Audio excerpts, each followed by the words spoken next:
On va maintenant voir quelques petites options associées avec une vue dépliée dans une mise en plan de multicorps de tôlerie.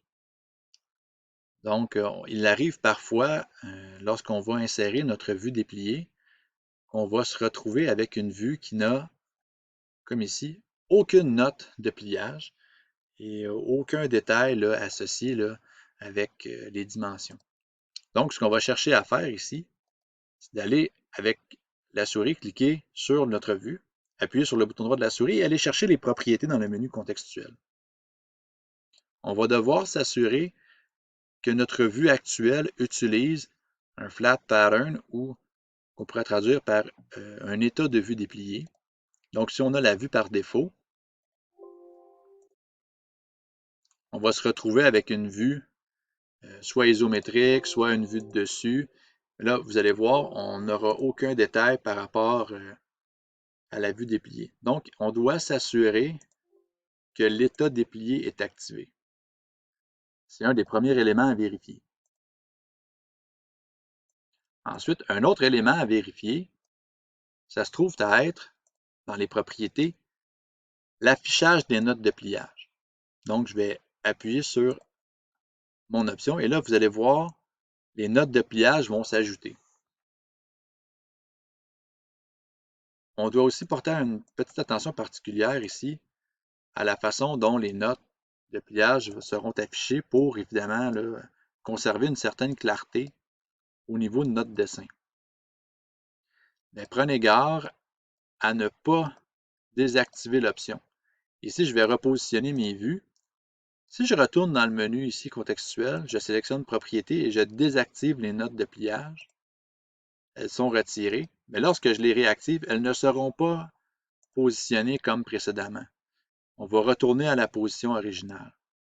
Donc, assurez-vous, une fois que les notes de pliage sont activées et que vous les avez réorganisées, si on peut dire, de ne pas désactiver la fonction pour ne pas perdre votre mise en plan et votre disposition au niveau des annotations.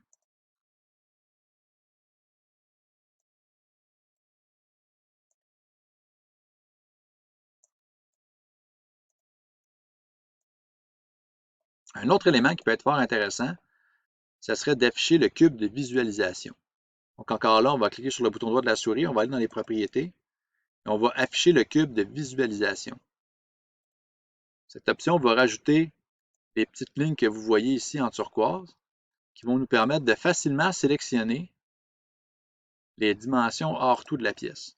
Données qui peuvent être utiles pour le tôleur lorsqu'il va choisir sa tôle pour la découpe. Donc, on va avoir les dimensions hors tout de la pièce. Donc, si on voit, nos annotations sont présentes. Là, on peut voir qu'on a aussi des éléments qui ont été poinçonnés. Donc, on peut aussi insérer une table de poinçonnage. Dans Insertion, on a l'onglet Table qui nous permet d'insérer une table de poinçonnage. On va aller sélectionner l'origine. Ici, moi, je vais choisir le cercle qui est au centre pour positionner mon origine. Donc, l'axe, les ordonnées, les abscisses avec mes X. Et ensuite, je vais sélectionner la face sur laquelle sont embossées mes géométries. Je vais pouvoir conclure. Et là, voyez-vous, j'ai une table de poinçonnage qui va être ajoutée automatiquement. Je vais ensuite aller ajuster les différents paramètres de ma table selon mes besoins. Donc ici, je peux supprimer une des colonnes. Je peux aller réajuster le format de ma table pour réduire l'espace qu'elle prend. Je vais réduire les lignes. Je vais ajuster automatiquement les colonnes.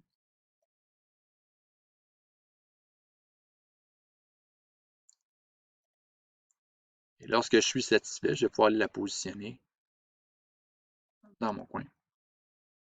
Et voilà, j'ai maintenant une vue dépliée de ma pièce avec la table de poinçonnage et les différentes informations et les différentes annotations qui sont disponibles. C'est comme ça qu'on complète là, une mise en plan pour une pièce de tôlerie dans un multicorps de tôlerie.